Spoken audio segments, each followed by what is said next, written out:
Hello, it's Friday, which means bring it in with me, Jarod Hector, and Coach Thorpe and Henry Abbott. How are you guys? Well, good. Although you're just telling us about a house on your parents' block blew up. What do you mean? Yeah, like so with all the flooding and rain that happened, apparently something happened in that house that triggered something, and the house literally blew up. My mom's like, we felt the vibration all the way up here. I'm like, yeah, well, a house blew up, so of course you're gonna feel that. Was anybody hurt? Nobody was hurt apparently, but it's just yeah, crazy times. Looks like as my mom said, looks like a war zone at the end of the block. Hopefully everybody in this part of the country is safe. Climate change is real, people. Just gonna put that out there. So much. I mean, we could talk about it for hours, but just so many people had the worst day of their life yesterday, right? Like it's just so much rain over so many millions of people's houses, causing so many. Yeah. And it shows, right, like how poor the infrastructure is, like in most of this country, right? Because we're just not equipped to handle any of this stuff. The subways here were a nightmare. I mean, I didn't need them for any reason, but I mean, it looks like those crazy rides that you see in amusement parks, like times a million.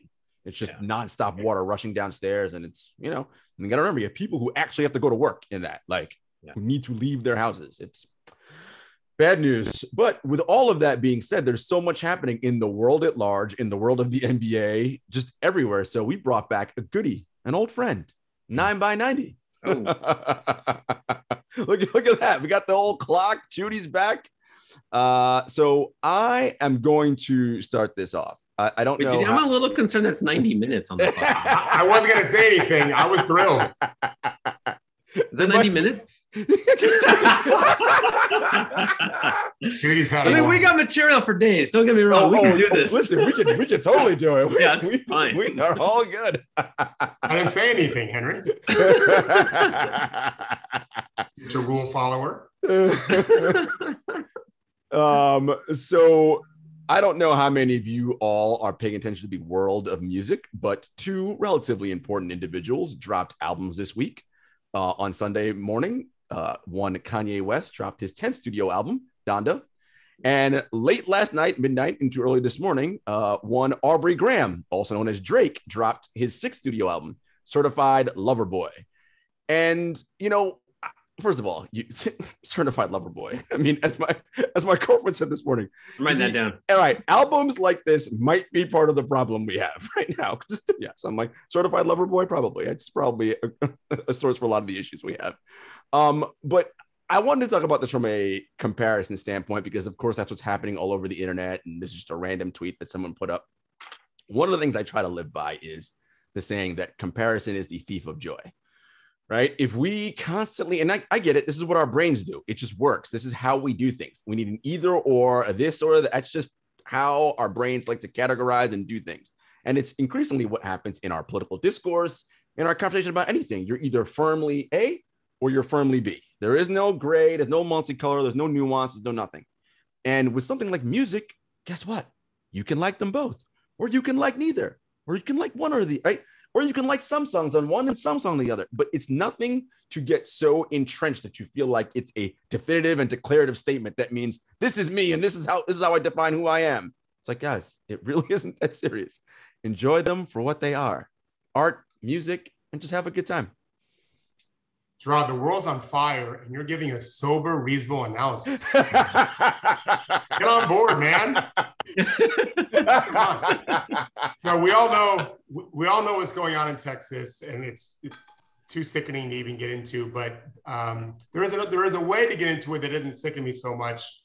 Another law of the 66 laws they passed in Texas is requiring pro teams, to play the national anthem. Or risk losing millions, as this headline says.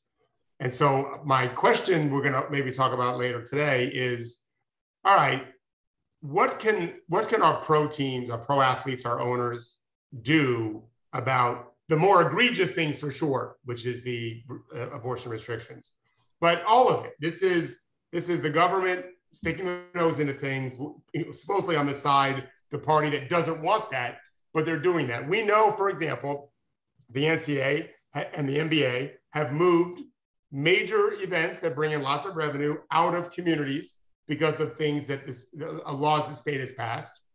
But normally they don't mess around when it comes to the Roe v. Wade thing, because there's never been anything. since 1972 when it passed. So I'm just wondering now, and that's why I want to bring it up on our media show, which I know NBA teams subscribe to us. There needs to be a voice from the NBA and then preferably all pro teams to defend our women. The whole national anthem thing is ridiculous to begin with, but the more egregious one needs to be addressed. And I'd love to have a conversation of what pro teams can do to shed light on this terrible thing. Stay tuned. Not holding my breath for the NBA to lead on this women's rights issue. But I am, like, honestly, the WNBA should lead, and these kinds of issues will divide those two leagues, right? Like, they're not going to go down the same roads. Okay, sort of related, actually. For a long time, the NBA banned private equity investment in the league. There have been a trickle, and now, like, the floodgates are open to that ban is over. There's a lot to discuss here. This is including like Apollo Global, which we've written about a lot on TrueHoop and will continue to do. A couple of notes. Private equity, I'm aware, has long been associated with layoffs and union busting, but that's like nothing compared to the burning of the Amazon rainforest, training the operatives who killed Jamal Khashoggi, even how much you pay when you go to the ER. Like, it's dramatically different if it's a private equity owned hospital or just someone else owns a hospital. What's up with this, right? Why is this particular set of like creepy things keep happening with this group? That's a topic for another day, but I think we as sports fans, probably every one of these teams does have private investment or is going to. That's where the big money is. There's more than $1 trillion on the sidelines ready to come into sports. I published about that this morning on TrueHoop and then learned from brilliant Paul, a commenter from a True subscriber, like part of what's happening here, why private equity investors want to own sports teams. And he notes that the Dodgers have kind of been through this, and they kind of broke the Dodgers into a bunch of different companies, some of which made tons of money, some of which lost tons of money. And then they just had the ones that are losing money go out of business. So there's a little baseline understanding of what's happening here. And that's my time. Stay tuned. More to come on that. So I want to say yesterday or the day before, Shams Charania had tweeted out about the NBA making some regulations as it relates to what players can do in certain markets as it relates to the vaccine. So sources: unvaccinated NBA players in markets with local requirements such as New York City and California will not be, or San Francisco will not be allowed to enter home arenas or facilities for games or team activities conducted there unless it's approved medical or religious exemption. This follows local government policies, meaning unvaccinated players on the Nets, Knicks, and Warriors are not allowed to play in home games. Visiting players are exempt from the vaccination requirements in New York City and San Francisco. Okay, first of all, that's kind of weird, right? Why would a visiting player be exempt but not a home player? Okay, but put that to the side for a minute. What we're going to find out is, well, who is and who isn't vaccinated. And what's important about this is that these three teams are, three of the bigger market, obviously the big market teams. Two of the three teams have the biggest stars in the NBA on their teams. And we may find out who is and who isn't vaccinated, right? I think there's some interesting things there where it says religious or medical exemptions. I think everyone knows for now what really kind of medical issue would you have to have in order for you not to be able to take the vaccine. And given who these players are, what quote unquote doctor's note can they get to say that, well, I can't take this vaccine? That's something to watch. And I just think that this is a very, very interesting thing. And I don't know that Adam Silver's the type to make vaccines mandatory, even though he probably should.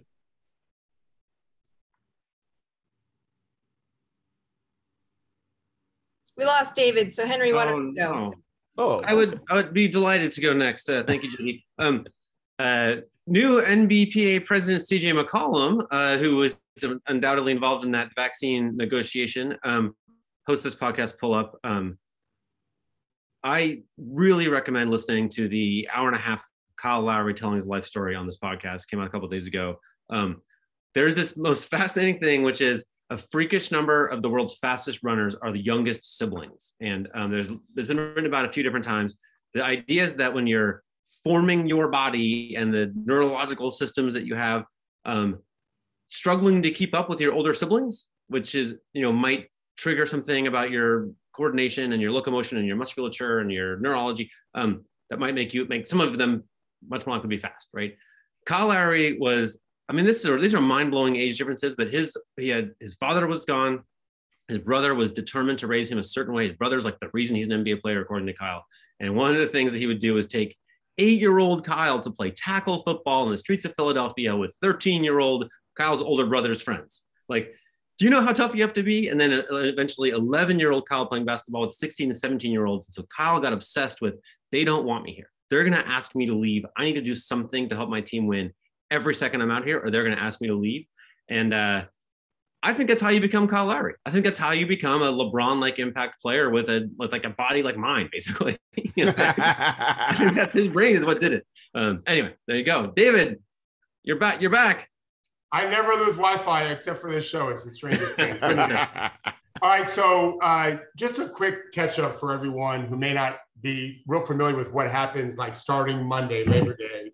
Normally, players are coming back to their franchises right around that time. That day, the next day, I read it the other day, Golden State already had a couple guys start coming in. And so just to get everyone on the same speed, what normally is happening now is players will come in, they've all done their physicals and everything, and they'll do workouts with the assistant coaches. They'll play pickup. And the better franchises begin the process of building the culture that they want to have to potentially compete for whatever it is they're hoping to compete for. Some teams want to win championships. Some teams want to make the playoffs. Other teams want to just grow and build everyone to a better level, right? And this is where I think the better teams just do a better job. They develop their players better. You got to get them right now. They might have been working on a lot of different things at home, but now you start narrowing their focus. Maybe you'll watch them play pickup, which to me is not a great indicator of anything because no one's really trying very hard. But if you can see they've improved their shot or maybe their handle or shooting off the dribble, then maybe you can start to incorporate some of that into your pickup games and then into your training camp games. And if you start seeing, hey, this guy is doing more, well, then you can let them do more when it comes time to the regular season. So I think the better franchises take great advantage of this time and the bad ones really fail at it. Mm-hmm. So, as Coach mentioned to start the show, the world being on fire, literally, obviously we're paying attention to what's going on in Texas and the rollback of Roe v. Wade and female reproductive rights and just everything going on in that state. As Coach mentioned, 66 different laws were passed. What's actually happening is that a lot of the Trump, election stealer people who believe that sort of conspiracy, they have taken over a lot of local legislative positions. And this is the reason why a lot of these laws are getting passed. Think about this. Texas is a state where they have put a bounty, essentially, $10,000 on anybody who you suspect to have either had an abortion or participated in one, right? Let's also remember that Texas is an open carry state, so you can have guns. I don't know how much history you guys remember or can think about, but this kind of sounds like governments empowering and weaponizing militias and slave catchers back in the day to catch runaway slaves, right? It's the same idea. This is what we are doing. We are going backwards in time and in history. They have poll watchers, partisan poll watchers in Texas who can actually go to Black and brown communities and quote unquote watch to make sure that the voting going on is democratic and safe. Well, if you're partisan, that means you want them to go the other way. So if I'm an elderly Black or brown person and I see a large militia of people with guns who are there to just quote unquote protect, how likely am I going to continue to go vote? We're dangerous times, people. Very, very dangerous times. You want me to go, Henry? Oh, yes, and keeping with custom. I'm a big on custom. I'd rather just clarify for a moment on Jarod's point. They can do all of that. They can't give them water at the polls, though. Right? You can't give a thirsty person water at that class. So I'm going to use my last point here to wish a happy anniversary to Jay and Roberta Thorpe, my parents, 59 years married yesterday. The photo of us, I think it was at my sister's bat mitzvah, so that would be like around 19, maybe 82, 84, I'm not really sure. I look like I was in college there though, so that's some mid 80s. I'm lucky, I've still got my parents here. They live a few minutes away. I'll have dinner with them outside on Sunday night. My dad has his third shot. My mom, not yet. The people like them have not had the end years the way they should have because of so many selfish people. Many of them are just like the ones in Texas, unfortunately. But we're going to do our best to love them up and As I talked to them yesterday, appreciate what they've done for us as a couple, as parents, and 59 years. Pretty incredible to think about. I'm only at 31. So I've got 28 more years to reach that. I'll do my best. But happy anniversary, Mom and Dad. I love you. Happy anniversary, Thorpes. You guys who are only listening on audio didn't see, there was a screen share from some Facebook Thorpe family action, and there's a little bit of like David's mom setting him straight about some parakeets. We gotta get more about that later. I'm interested to hear more about that. One was called Elvis. Something was all right. So the big story in the NBA right now, of course, is Ben Simmons and what's going to happen. And there's it's an exciting movie scene showdown. Daryl Morey gives no fucks. He'll make the trade he wants to make. Daryl Morey, like he'll bring him back if he wants to. Let him hold out. I don't care, right? And then there's Rich Paul. He gives no fucks. Like, just like we love this thing, right? And I fully accept both of those men have earned this reputation as like they are hard ball players, and I guess we're like the people circling up on the playground to like watch the fight, right? But this is terrible for your team all around, right? Like. I think we all agree that Ted Lasso is the new icon of team building and whatever. I'm kind of joking. I'm kind of not, but like trust is how you win, right? This is mistrust, right? Like we're just gonna take a fire hose of just like, you're an asshole. Yeah, like that's what we're gonna do, and it's a leverage game. This is the private equity game too, right? This is like I can force you to bend to my will. Like this is it's like great, you forced me. Now I hate you. Like now I don't want to work with you. Now we're going to lose, right? Like, so whatever. It's a fun little sideshow, but it's definitely better in the long run if they can see eye to eye, right? We actually get things done. It's a little model that might apply outside of sports, even if we can Ben Simmons would like to go to a new employer, right? Like, can we find him a home that works out for everybody? Like that's how it's actually going to end anyway. Anyway, there you go. I said my piece. Well, I think that is a perfect place to talk about one of the key players in this aggro battle that you're discussing, Henry. And that person being Rich Paul and Klutch Sports.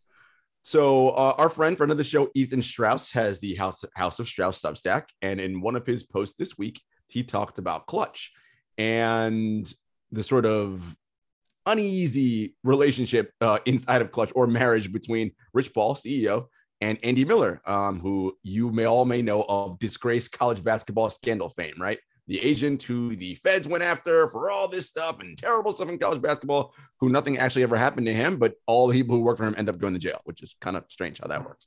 Love the fact that Ethan used the Uncut Gems photo here of Kevin Durant Kevin Durant and Adam Sandler. Nice stuff.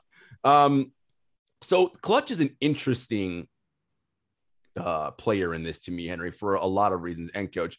And I kind of want to talk about that. Look, we all know the world of like agenting, by and large, kind of unscrupulous things go on there, right? It's a lot of backbiting and underhanded. And that's just the nature of agents in sports, because it's super competitive and everybody wants the best guy and everybody wants to get the most money. And there's only a finite amount of it to go around, right? So this is how this works.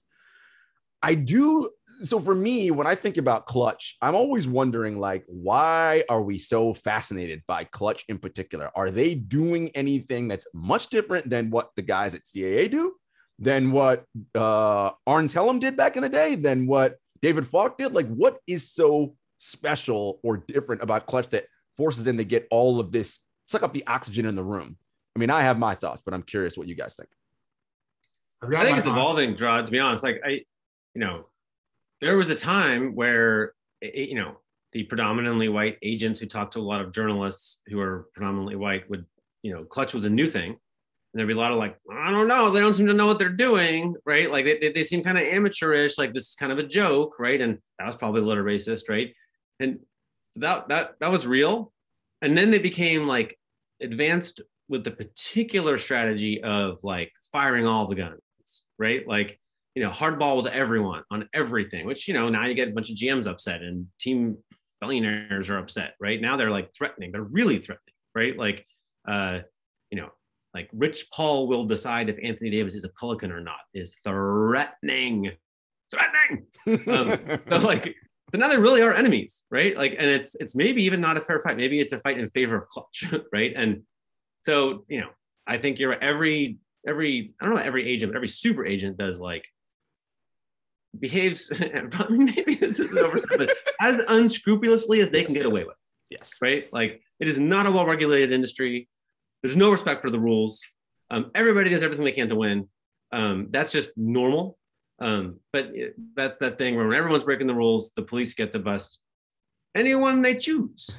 Who do they choose? Klutch. Let's go up the Klutch. Yeah. Sorry, David. You were about to talk, and then I went. Well, no. It's fine. Of course, Henry. If you watch Entourage, which I am re-watching now for probably maybe the third time, just late at night before the NBA season starts, I have something to watch. And Ari Gold's character, Jared Piven plays Ari Gold, is loosely based on Ari Emanuel. And from what people say inside, Ari Gold, the TV version, far kinder, far gentler. And he's a wild man who would never be able to do what he's doing, what he did on the show in today's world. That's a little more aware of, we just can't allow these kind of things to happen. Supposedly it's much worse in real life. And having dealt with the agents as often as I do, there's a reason why I don't typically take their phone calls. I'll call them when I feel like I need to talk to them. I don't typically take their call in. Some of them are fine men for sure that I've met. And but the game's all about recruiting. That's it. Whatever, we'll see how good any of these agents are long term. Do they keep doing well for their players? It's not hard to represent the elites. It just isn't. They screwed up every way possible. The Pelicans and Rich Paul, I think, with the Anthony Davis deal. But he still went to the Lakers, signed for a bunch of money, and won a championship. It's easy to represent those guys. The harder guys to represent are the middle class, which is fading fast for different reasons. And you mean like Nerlens Noel? I was just gonna say. there's just Danny Green talked about this the other day on a podcast with maybe Howard Beck, where the middle class is shrinking. He's in the middle class, but it's shrinking. He's not getting paid as much as he thought he deserved, and he knows he made a bunch of money and has won 3 rings, but he sees that just like America, the way it's splitting apart. And so these guys, they recruit as many players as they can typically and hope that the best ones make a ton of money and they don't really worry so much about the rest. But I go back to something Henry said long ago with the decision with LeBron and Rich. I don't even know who was, that wasn't Rich Paul. That was his guy, Maverick, right? With the decision. Maybe it was Rich Paul too. They were all, like, so they had LRMR, so it was all 4 of them. So what Henry taught us, what Henry, you taught us back then, that they were just starting out. Yeah. And there are entities, agents, networks that have been doing this a long time that have already made their mistakes. And it wasn't such a public world when they made their mistakes. These are young men just starting out. Yeah, they kind of fucked up, right? They, for many years, I thought, absolutely hit homer after homer after homer. I really thought that it was a very well-run machine after learning what ended up being a harmless mistake. It got people mad, but there was no damage to what they were doing, really, except for themselves a tiny bit. This is a different world now with player empowerment. And I saw it. People keep saying, guys, that Ben Simmons is wrapped up for 4 more years. Says who? Like, when you're wrapped up, yeah, you have to pay him X amount of dollars for 4 years, but it doesn't mean the team that's paying him is going to be the one that continues to pay him.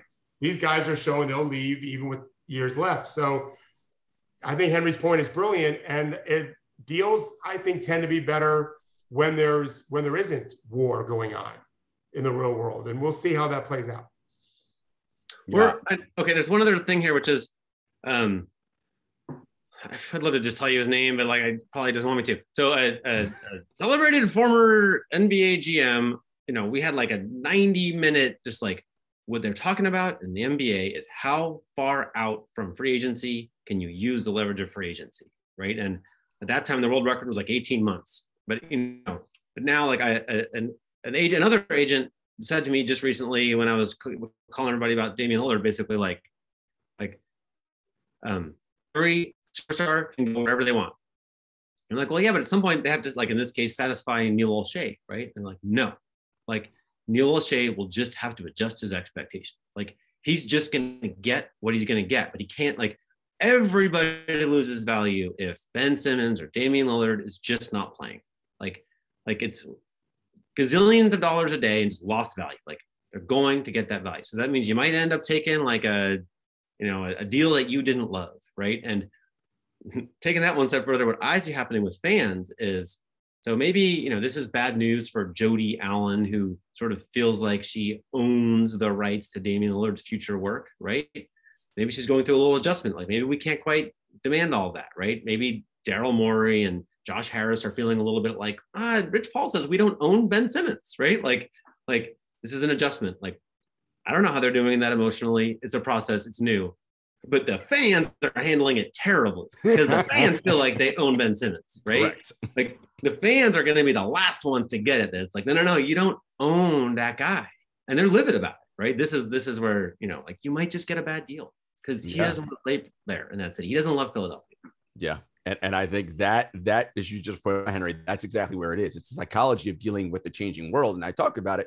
We are living in unprecedented times, right? Where things are rapidly changing around us and we don't know how to respond to the change. Like we're like, this is all bad. And so the fans' point, that's like to the extreme because fans do own the players. And it's like, no, dude, you root for the jersey. Whoever's in that jersey, that's who you got for that game, right? We'll see who's there tomorrow, right? Like, I don't know. And I think that's a tough thing for fans to get, again, because they're going back to a paradigm of somebody signs a contract, they just stay there. That's how that works. Unless the team decides we're going to move on. And that's not what we have now. And to your point about Rich Paul, it's the bazookas, right? Like they're like, no, he's not going to go to training camp. And it's like, okay, well, once that starts, like that's the move, right? Because then it's like, well, I'm not getting paid and we're going to force your hand. And ultimately Daryl's not going to be able to take all the constant nonsense and noise from the fans because Josh Harris is going to be like, we got to cut ties on this, right? That's how those billionaires ultimately think. They first want to play hardball, but then when it gets to be, they can't deal with the concept. Okay, stop. Just cut our losses now and just move this thing on. And it may be a bad deal, maybe a good deal, maybe an okay deal. I don't know. We'll see.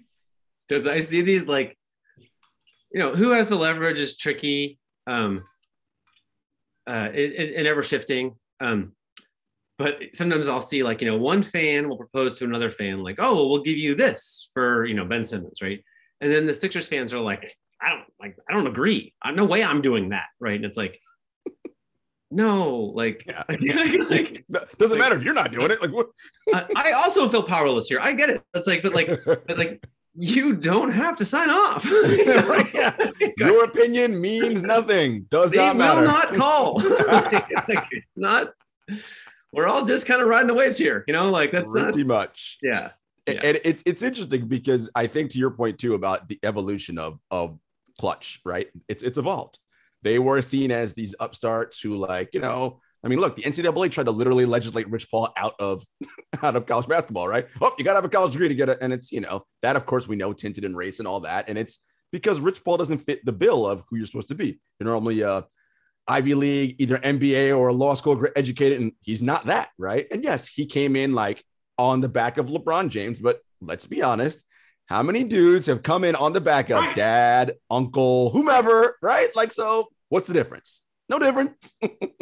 But I do think it is interesting when you talk about the middle class coach and Henry Nerlens Noel, right? So he filed suit against Klutch for missed earnings, right? Apparently because he didn't sign that deal in Dallas, right? And since then he's been on a bunch of 1-2 year deals and hasn't made the money. But every agency in one way or another screws their client at some point, right? Tells them, no, your market will be better. Just do this. And it doesn't work out. I mean, that happened to Dennis Schroeder, right? He turned down that Lakers extension. What did he get from Boston? A year and like $5 million? Bad move by whoever his agent is, right? So I think this kind of thing happens all the time. And the question is now, what is Klutch's overall sort of like positioning on this, right? Is it kind of like, look, we do right by our clients 98% of the time, and Nerlens is the 2%. I don't know. Well, to be fair, Dennis Schroeder and Nerlens Noel could have signed the agreement. Their signature is what matters. We all get second opinions on things. Medical second opinions. Before you buy your first house, you bring your parents in. What do you think? Or a friend that really knows real estate. Sadly, a lot of people that age don't have friends that are comfortable with $100 million contracts. And so, as most of us aren't. And so they made bad decisions, but they chose that. Now, if in the lawsuit we learned in the Wells case that Rich Paul showed him data, documents saying, you'll definitely be worth this, then I think there's probably going to be a settlement there, and maybe I still can't imagine Noel winning. But players have they have that choice of they can do what they want to do. And the middle class issue is the cap, and these guys if teams are paying. I mean, DeRozan's making so much money. A lot of players deserve it, and a lot of players who are making max money are still being underpaid. Let's be clear about that. But I don't think there's a lot of fiduciary maturity and responsibility on the team side. And so what's happening is we're getting that middle class crunch because they want these players to be so great. They pay them as such, even though there's no data that suggests they'll ever be worth that money. And guys get, middle class guys get screwed out of it. Yeah. My first thought on seeing the Nerlens lawsuit was he's not afraid to be bullied, right? Like the general perception, the way things generally go around the NBA the last 15 years is like, you don't piss off LeBron, right? And, because LeBron rolls with a lot of other people, right? And if, suing Klutch was like a very uncool thing to do, that could hurt you. It could hurt a lot of things, right? Like, what about the next 5 teams that sign Nerlens, right? Like, are they going to get punished by Klutch? It's possible, right? There just wasn't an appetite for that.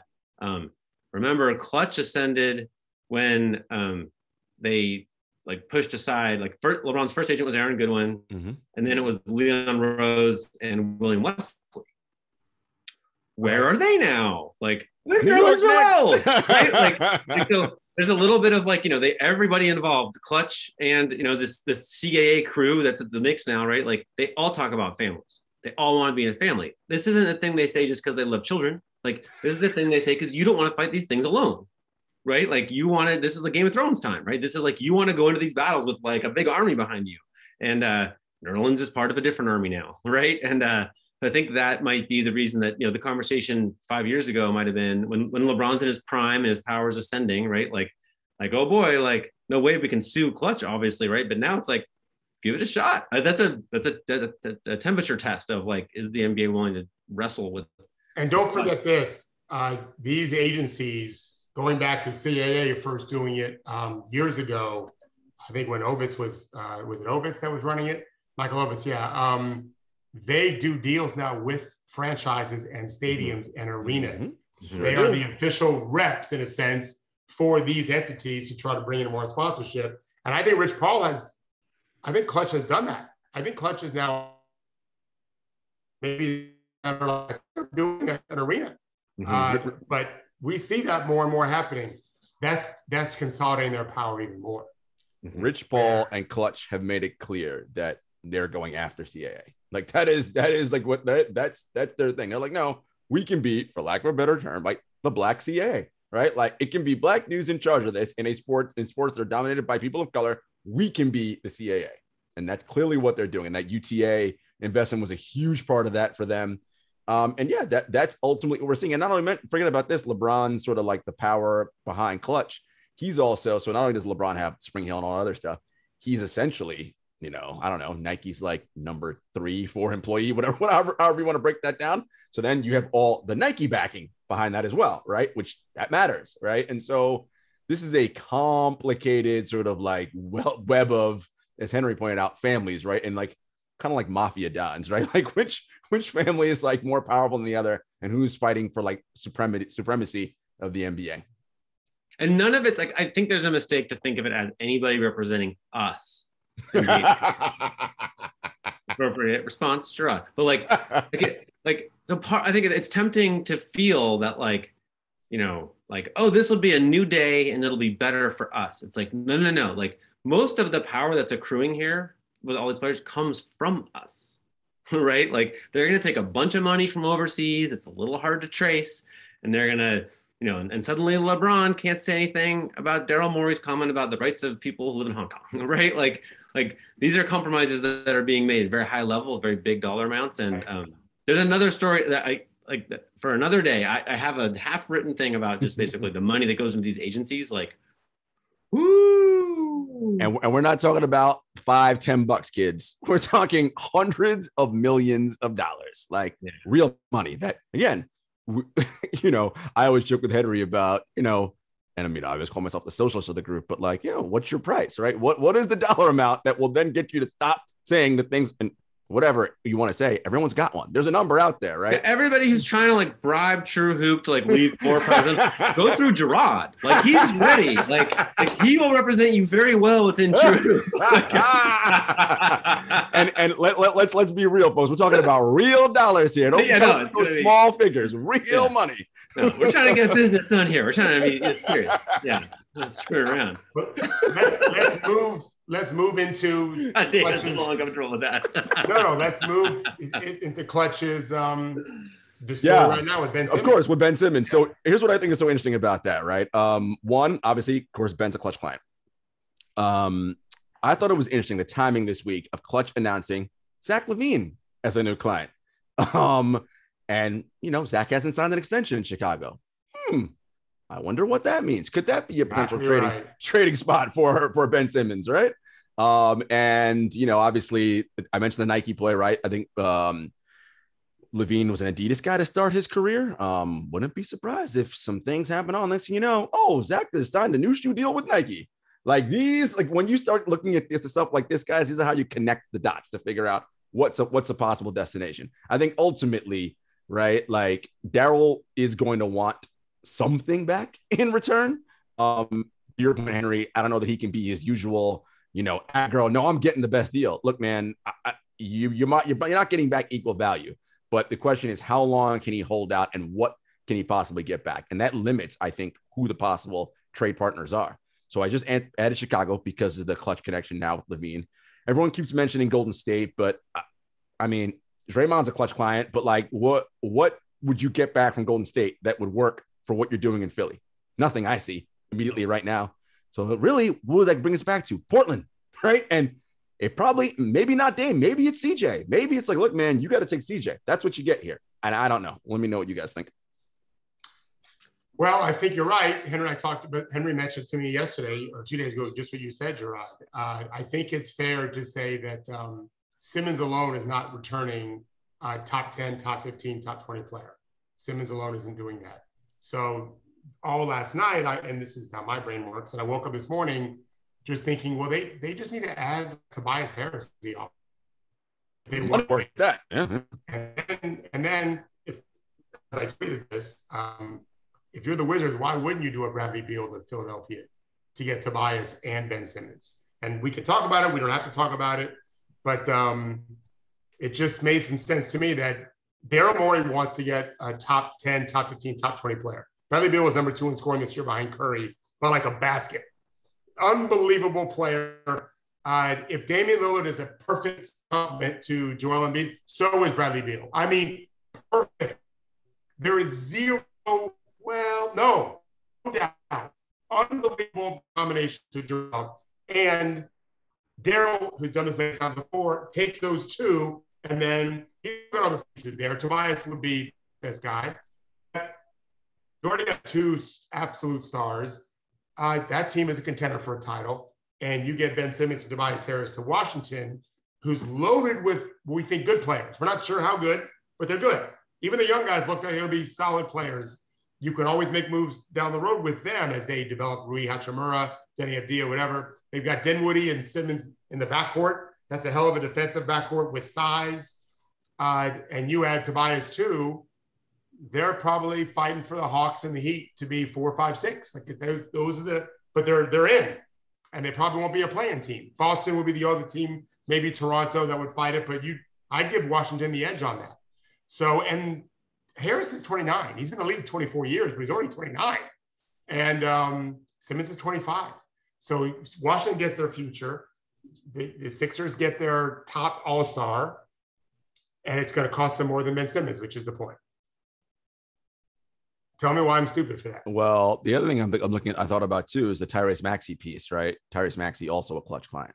Right, and then all of a sudden Tyrese is like, there was a weird thing this week where it was like he didn't do some like scheduled Philly appearance or whatever, but then it was like, oh no, I love being in Philly. I'm like, oh boy, like it's Klutch literally like we're going to hijack the entire league and like only go to places where we have super spheres of influence, right? Like obviously the Lakers, they're entrenched now, Clipper representation.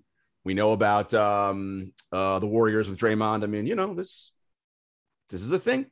So David got me thinking, if the Sixers, I mean, one way maybe Daryl Morey could shift the leverage a little bit is if they got good without Simmons. So for instance, I don't think so. CJ McCollum, you could do this with the downhill. Let's say CJ McCollum for non-Simmons Sixers, right? So they have a lot of young players, Tyrese Maxey, Tobias Harris, whatever. I don't know. I haven't really done it, but like Steibel, all that, man. Yeah. Like potentially Neil O'Shea likes that. Potentially Damian Lillard likes that. And potentially the Sixers are pretty good while Ben's sitting out. Right. Anyway, just an idea that like maybe not the worst idea to think about trades with Tobias and young Sixers. Well, here's the question, right? So let's say no trade gets made and he goes through the whole training camp and he's sitting out. And you said it before, Henry, and you said it too, Coach. They can't actually start the season with him, right? So here's the thing. Are they going to, if he's not going to play, right?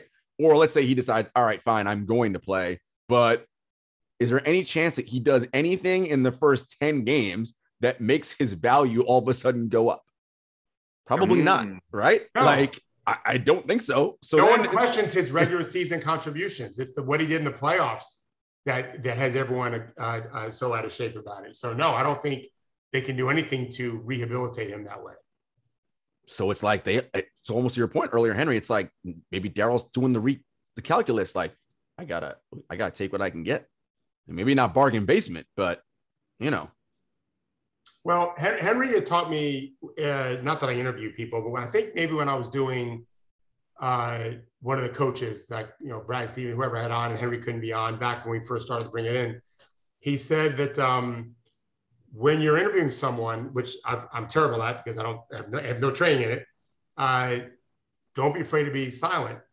And now it's different on the podcast because you don't want a lot of dead air, but when it gets uncomfortable is when they might say the most golden thing they're going to say. I guess you guys learned that in school. I studied psychology and girls, basically. But it didn't work out really good for me, and alcohol.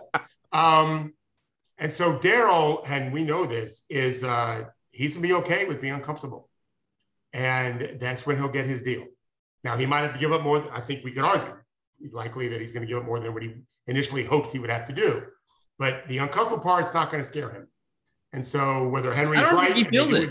I don't think he feels it. I think he's alarmed that we all like the conversation now is like, oh, he'll cope with like this awkwardness. It's like, no, that's not my experience with Daryl.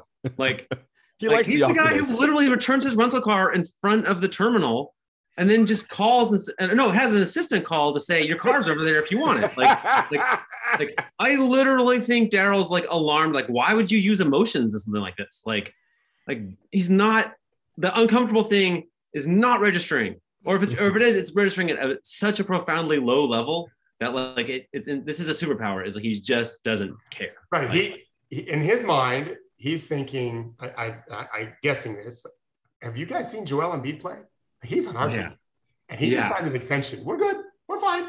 Like we need to get better. Without Ben Simmons, we're definitely not as good. But I know this for a fact: they won't be playing 4-on-5.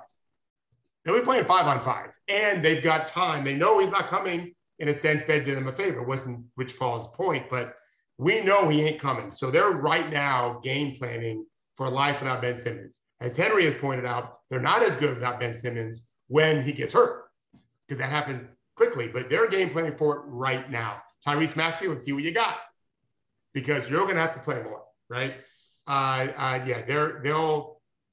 They're working their abacus. They'll figure out a way to get the deal they want done. And I still think he thinks he's going to get a star, someone a little bit better than Ben and Harris, which is why I think he could combine them both and get it. I think Daryl will solve the Rubik's Cube to get some good deal. It might take a long time. The weak link will be Josh Harris. Like Josh Harris already blinked on the process once because he didn't like the public perception, right? Like now Josh Harris has quit his job at Apollo Global to focus on the 76ers. This is what he said, right? So like the 76ers need to be good, right? Josh Harris, who lives in New York, will be going to Philadelphia to receive accolades, right? like if this whole thing is a freak show, heaven forbid Joel Embiid is out with injury. It happens every season, right? Bad news. Like if this looks really bad, then that's when I think like they lose their patience. You think in that losing patience scenario, Daryl tries to salvage something? Okay, you can't get like a star or whatever. What does Joel Embiid? So you move Ben and Tobias because of money, and you just get literally nothing but shooting. You get right, so it's just like Joel, it's Maxey, it's Thibault, and just shooting everywhere. Does that work for them, Coach? It's not enough. Think about Milwaukee. I mean, Giannis is every bit the player Joel is. You could argue a little bit better. You are a tiny bit worse. I would argue a tiny bit better. But without Drew Holiday and Chris Middleton, there's smoke. Right? Those guys were super, super important players. And if they don't have Harris also, although they could have Harris if they just traded Simmons, if they just let Simmons not play. They need more help. In fact, I was watching tape on Tobias this morning. He's really a very good post player. He's a hard guy to guard, and he has a nice balance of, I think he took 200 plus threes and had 162 possessions in the post where he scored or got fouled. Where he shot or got fouled. Like he's a balanced power player that shoots threes. Not a lot of those guys. He's like Jimmy Butler that way, except he actually shoots threes and makes them. Jimmy doesn't. So they need, you can't just have Joel and shooting. You have to have playmakers. And Maxey's got a chance. Paul Reed is young. They've got some guys. They've got a couple guys. Seth Curry's a great shooter, but I think they need more playmakers than that. This is why holding on Maxey matters. Yeah. I love Maxey. I think he's if they hold him out, if Klutch holds him out, like I don't think they'll hold him out of Sixers are a lot worse. If they hold him out of practice, they'll get fired by his family. Yeah.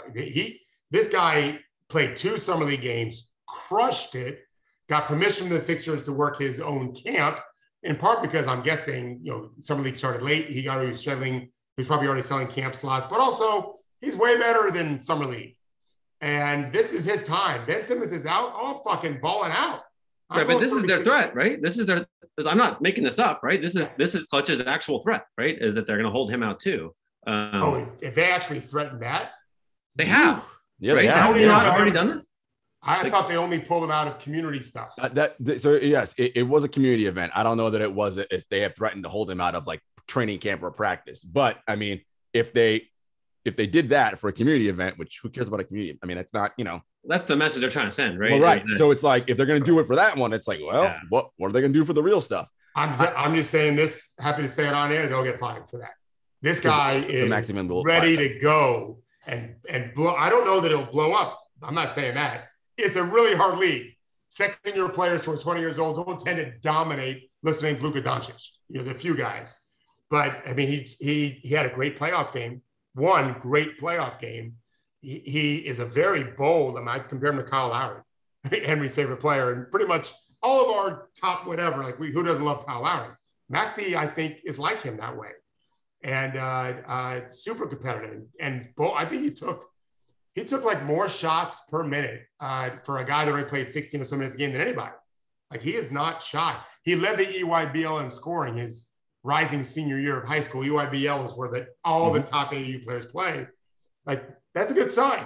Like you can ball. And he went to Kentucky, right? He thought he'd be a top 5 pick. He's a good. I like Maxey a lot.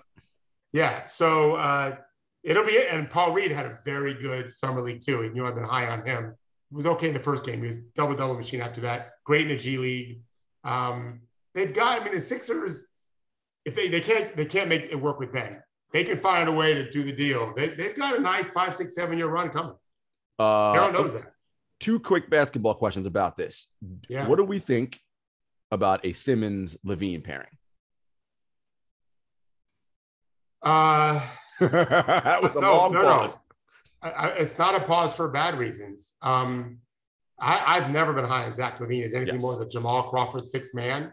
I really fell in love with him in the Olympics. I found him guarding the hell out of the ball, playing with accountability. He shot great, but he's a super skilled guy. I just never thought he figured out how to win.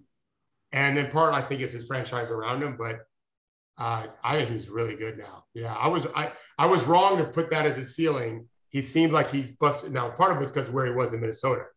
When I was saying all this, he was stuck in a terrible franchise. I think we'll see if he's popped through that roof and is more of a winning player. And again, I said this to Henry this morning, Ben Simmons in the playoffs crushed it first, second, and third quarter. He and Embiid together murdered people. In the fourth quarter, they're outscored. We're talking about it's a first world problem. He's just not very good in the fourth quarter of playoff games based on very few minutes. Yeah. I'm not at all suggesting he can't figure that out. I'm sure Daryl wanted to do that. We ain't going to get that chance. But for someone else, I like it. But how do you get them together, Jarod? Pat Williams isn't good enough yet for what Philly wants. No, well, and the question too is, if you're Chicago, do you want him, right? Because this is the thing about Ben Simmons. As great as he is, right, and about 99% of the game minus this one thing, you have to, in many ways, I think, coach, and you tell me if I'm wrong, tailor your team around him at this point, right? Because he's not, plug him anywhere and you're all good. Like that isn't kind of what he does, right? Unless you already have acceptable shooting already there, then fine. But if you don't have that, like, he might cause clunkiness on your team. You got to have shooting and racing, but most teams are trying to get the shooting part. He's such a powerful transition player like Giannis. I mean, we wrote this 6 weeks ago. You should build around him the way the Milwaukee did around Giannis and play him that way. He's not as good as Giannis, but maybe you can get other players around a little better than Drew and Chris, and you'd be fine. But that's what I would try to do with him. You don't have to, like, he's tricky on offense, but defense is half the game, and you don't have to worry about anything, right? Oh, no, just the opposite. He's basically the best fucking defender in the world. Right. That we can't forget that, right? Like, did the Warriors have to build around Draymond? Yeah, it's a problem that he's falls in and out of the ability to shoot threes, but like, you win championships, pretty good, Yeah. Well, helps to have Steph Curry, Kevin Durant, and Klay Thompson. That helps. Right, but because you don't have to organize the Warriors as a way to accommodate Draymond Green's limited offense, right? Like, no, like he's unbelievable on defense, championship level. He's the key of it. He's the brain that makes it all work, and he can be part of lots of different things on offense. He's an elite passer. He's an elite transition player, and really an elite passer. Like elite is a fair word for that. He's great going to the rim. He's unwilling to shoot the ball, and he doesn't. His free throws were 61%, which is bad, but it wasn't 36%. But everything you said could be said of, is pretty similar to Ben Simmons, right? Like, right. And that's the thing about Ben, right? Like, so to your point, Henry, he doesn't even have to be like all of a sudden like a great shooter or whatever.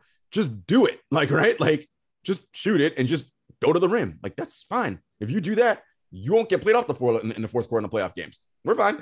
I'm not like I'm not a psychologist, but I'm pretty sure that the world is making Ben Simmons focus tremendously on his one shortcoming, right? And he's the guy who wants to get an A on every test. And the fact that the world's like, but you're terrible. You're terrible. Like, there's one thing you can't do. Like you say, you get a 95 on the test. Everyone's like, but the 5%. Like, I think that makes him less likely to come out of his shell and take these risks, right? I think the messaging might be, we just need you to be you. Like, he's digging in, to your point. I think that might make him more likely to work on the 5% is if we downgrade its perceived value in his mind, not upgrade, right? Like, it's just like, nah, it's cool, man. You're good. Just fucking be a great defender, move the ball, use your vision, blah, blah, blah. Like, and then maybe 8 weeks in, someone sidles over and is like, I think you have this avenue to the rim. You could express whatever. Like, Ted Lasso him. Yeah, he's digging in when that's to Henry's point. You're exactly right. He's arguing with people. I don't have to shoot. Why would I want to shoot? Yeah, I've been an All-Star 3 times. We've been a number 1 seed. And so that's why you're not going to change him. He's fighting it. You got to just drop the question and just play to his strengths and let him figure it out, hopefully on his own. But it's got to be in a new city. Yeah, change the scenery, I think, works. Coach, I want to spend the rest of our time here talking about your excellent article on the importance of the dribble. Parakeets. No, the importance of the dribble and why. I mean, it's just, God, like, guys who can dribble have such an advantage, or elite at dribbling have such an advantage, right? Like, so, but let's go into my favorite. I mean, I love the whole thing, but part one was the stories that are told to defenders by the dribble. Yeah, that was fun. So, the best players, and I use Kyrie as an example on this, they're making, just like you said, screens to make defenders think. So you're doing moves sometimes to make defenders think. And he really had, who was it that he had? Miles Turner. Miles Turner, the league's best shot blocker, on a string. Like, I'm coming here. Nope, I'm coming here. Oop, I'm going to come shoot it. I'm going to the rim. Like, that's what you can do. You can't tell stories if you don't have the language to tell the story. Well, you can't do what Kyrie does without the handle. And then you've got to be able to make shots too, against most good defenders anyway. It's what separates. We've said this before. It's what keeps Wiggins from getting to that next level. It's what kept him. It's what allowed Jason Tatum to really surge forward as a player, as a primary scorer, his ability to handle the ball. Harden exploded. Durant would not be anything close to what he'd be a lot more like Dirk. Dirk is a great Hall of Fame player, but long down the list of best players ever behind Durant. And it's largely because of Kevin Durant's ability to handle the ball, get to where he wants to go, create the space that he wants to get the shot off. And then I may do a future piece on those players that are good enough ball handlers where you can throw them on the court and they're not going to turn the ball over, and they can get the ball from point A to point B and not make mistakes. But those aren't the game changers. These other guys are the game changers. And Henry's idea was to use these Getty's images to show the pictures and to kind of describe what was happening. So I did my best to do that. Storytelling is not just done, as you see me with my hands all the time. It's done with our bodies, not just our voices. In the game of basketball, it's not just your dribbling, it's your body language, it's your eyes. You move defenders, just like you do quarterbacks in football. You move guys around, and then you make them think, hey, I'm throwing here, but I'm really coming over there in football. Basketball is the same thing. You're also identifying where the targets are that could hurt me, who's going to come double, who's going to come block my shot. I've got to use my eyes for that. Henry asked me to find a picture of I told him in Getty's images, type in NBA dribbling, and almost every picture, the eyes are up. And with some exceptions, but typically that's because they're dealing with two people on them. In college, a lot of it was eyes down. Plenty of it were eyes up too, but a lot of it was eyes down. As you get really good at ball handling, you just know where the ball is going to be, like it's a part of your hand. It really is. That's what we teach. Make you feel like it's part of your hand. David made me think a lot about, there's this 5 years ago, there was a great story about Steph's handle is so good. We've all seen his drills before the games, that he doesn't have to use a lot of his brain to keep the ball safe while he's going into his shot. So he can be if I were being guarded by the kind of players who guard Steph, then by the time I get the ball into the shooting pocket, I'm a little freaked out because they're all over me and there's a hand here and they've touched it and things are unstable. Like, Steph's got a lot of ability to focus on the rim because he's not worried about losing the ball because he's worked so hard on it. And then in David's story, there's a James Harden example, there's a Chris Paul example, but you get to use your whole brain to attack the defense if your brain isn't preoccupied with keeping the ball safe. So it's not about getting from here to there. It's also about getting there, knowing where all 10 players are and free to use all the things you've worked on in the offseason. And you have to have the habit of ball security. So as a simple example, Jarod, before we're done, when I work with younger players and pros, when they first come to me, when they go to the rim, if they're driving with their right hand to the rim, they tend to swing the ball to the left side. It's just a natural motion to get more power to come up. And it also helps them, as coming from left to right, helps them jump better. And that's exactly what the defender normally is. If you're going right, they're on the right side, they're on the left side. And now you butt the ball back to them. So you have to make it done habitually where they just know to hide the ball or extend the ball, or LeBron the ball, we call it, when you tuck. And I had a player once that was 20 years old training with me who did it right every time. I hadn't taught him anything yet. And I said, how'd you learn to protect? I just asked him, how'd you learn to protect the ball so naturally when it's 1-on-0 in my gym? He said, just, 1,000 times I got stripped. You got sick of it. Exactly. So yeah, the quicker they learn, you don't have to think about it. I can focus on beating that dude trying to keep me from scoring because I don't have to worry about him stripping me because he ain't going to do it because I know to hide the ball. It's in my DNA now. Yeah. It was an excellent series. If you guys haven't checked that out already, make sure you do that. Just Coach breaking down everything in part 1 and part 2, the 7 or 8 different dribble moves that you have, but then why they're important, right? The crossover versus the behind the back versus behind the ankles, right? Like the left or right dribble, the escape, like all of these, these tools these guys have in their bag that make them really, that's why you can't stop them, to Henry's point. They spend, so many hours starting when they first start playing, dribbling. As I told Henry, it doesn't stop when they get the NBA. They work on it every day. And before games, you see them work on their handle. All the primary ball handlers do. It never ends. You stop practicing your handle will get worse for sure. It never stops. Judy, Friday, September 3rd, 12 o'clock. It is in fact 12 o'clock, folks. So everybody, for Henry Abbott, Judy Goodwin, and Coach David Thorpe, thank you, everybody. Have an awesome weekend, and we will see you. We're going to see you on Monday, Labor Day. Friday. Are we doing a show? Oh, yeah, no Monday. Yeah. No Monday. All right, so we'll see you on Friday. Be safe.